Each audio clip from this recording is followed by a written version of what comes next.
Соңғы жылдары кейбір блогерлер қымбат брендтерді көрсетіп, осылар мені бақытты етті деп насихаттауының салдарынан көптеген әйелдер өздері де байқамай нәпсінің, өткінші дүниенің соңынан қуа бастады. Сол жолда олар нағыз бақыттың дәмін сезуден айырылды. Кей әйелдер үшін бақыт баланың күлкісінде емес, отбасының тыныштығында емес, көзге көрінетін дүниеде өлшенетін болды.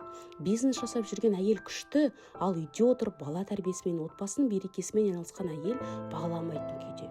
Тіпті адамдар бір-бірін таныстырғанда да қай бизнеспен айналысады деп сұрап, бір әйелді көтеріп, екіншісін төмендетіп жатқанын сезбейді.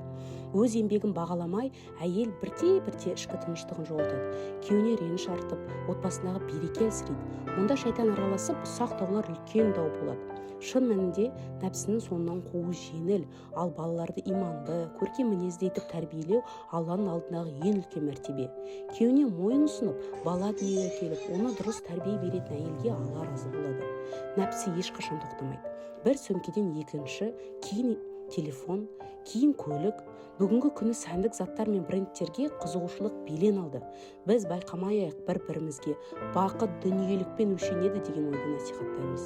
Біреудің заманауи заттары жоқ болуы оның бақытсыз екенін білдірмейді.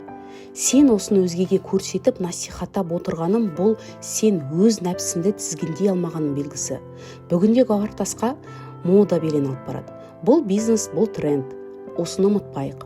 Бірақ бәріне қолжетімді емес. Сондықтан осы үрдіске ермейік. Бір-бірімізге саған да гауһар керек деп тану өте ақымақ әрі ойсыз әрекет. Шын ақыл мен сана бар әйел өз құндылығын дүниелік заттармен өлшемейді. Гауһардың болмауы әйелдің қадірін кемітпейді.